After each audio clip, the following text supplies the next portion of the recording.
warahmatullahi wabarakatuh. Perkenalkan, nama saya Lala Rizky Harisafira, NIM 20104111146. Di sini saya akan menjelaskan tentang sistem manajemen kinerja pada UMKM Spoluf atau Sponlufa.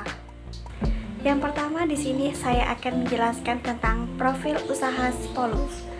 Owner Sponlufa adalah Lala Rizky Harisafira, mahasiswa Universitas Muhammadiyah Jember, Prodi Manajemen. Lahir pada tanggal 1 Februari 2002 di Bondowoso. Spoluf berdiri sejak tahun 2021 yang berawal karena tugas kuliah dan terciptalah Spoluf, Sponlufa. Spoluf bergerak di bidang kreatif yaitu alat kecantikan. Spoluf mempunyai keunikan dari spon lainnya karena berbahan dasar dari sayur gambas atau oyong. Spoluf aman digunakan ketika mandi karena tidak mengandung bahan kimia berbahaya dan pewarna sintesis, serta bahan kimia lainnya.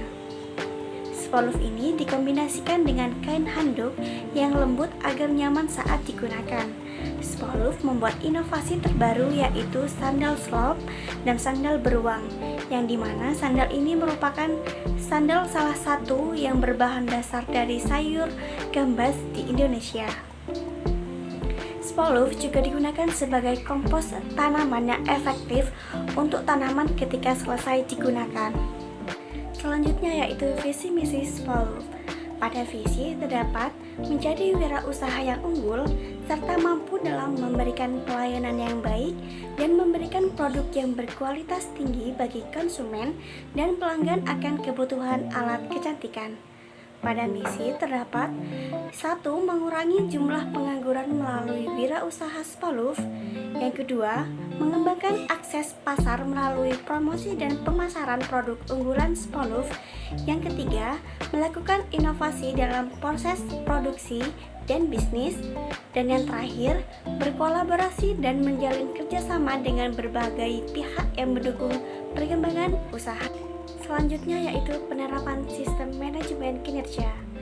Perencanaan kinerja adalah salah satu hal penting yang harus diperhatikan dalam manajemen kinerja. Berhubungan dengan kinerja, Spoluf memiliki 2 orang karyawan. Perencanaan kinerja oleh UMKM Spoluf ditetapkan oleh pihak owner dengan perumusan tujuan dan standar kerja. Dalam perencanaan kinerja, owner Spoluf merumuskan beberapa hal sebagai berikut. Yang pertama, menetapkan tujuan dan sasaran. UMKM Spoluf bertujuan menyediakan produk berkualitas kepada pelanggan, menciptakan lowongan pekerjaan, memberikan pelayanan terbaik, membantu para petani menambah penghasilan lebih, dan menjadi produk Go Green nomor 1 di Indonesia. Sasaran Spoluf yaitu kalangan menengah ke atas seperti ibu rumah tangga, ASN, konsumen luar negeri, masyarakat yang suka menjaga kesehatan badan atau merawat badan, dan masyarakat yang menyukai Go Green.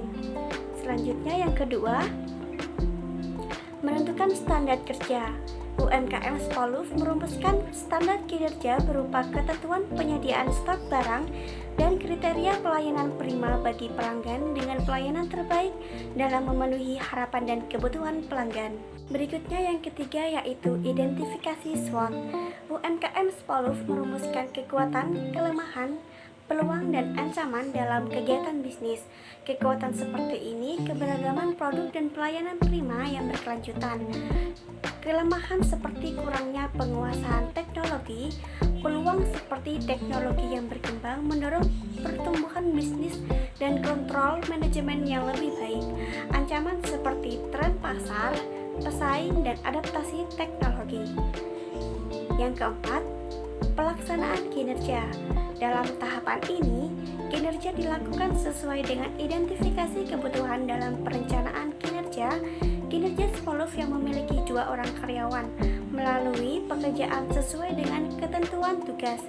Tugas dari para pekerja ialah menyusun barang, memeriksa ketersediaan barang, melayani pembelian, dan merespon keluhan pelanggan. Sementara itu, owner Spoluf berperan sebagai pengawas dan penilaian kinerja. Selanjutnya yang kelima, training.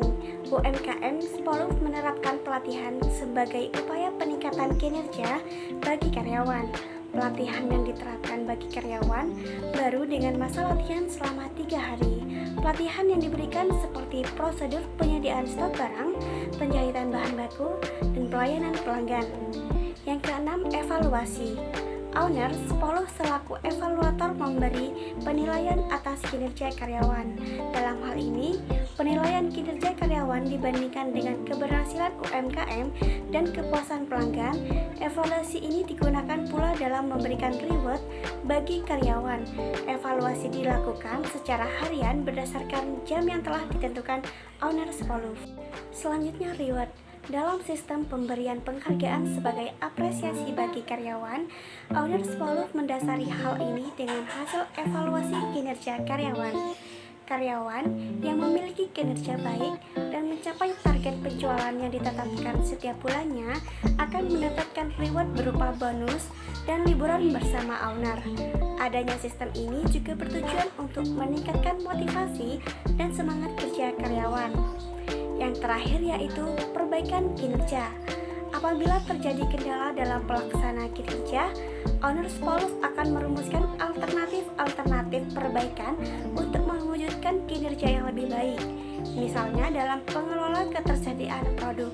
Jika pihak supplier kesulitan untuk menyediakan produk saat permintaan berlangsung, maka perlu adanya supplier pengganti untuk memudahkan kontrol persediaan barang. Selain itu, apabila ditemukan kendala dalam kinerja karyawan untuk pemahaman aplikasi stok barang, maka owner akan menyediakan pelatihan berkala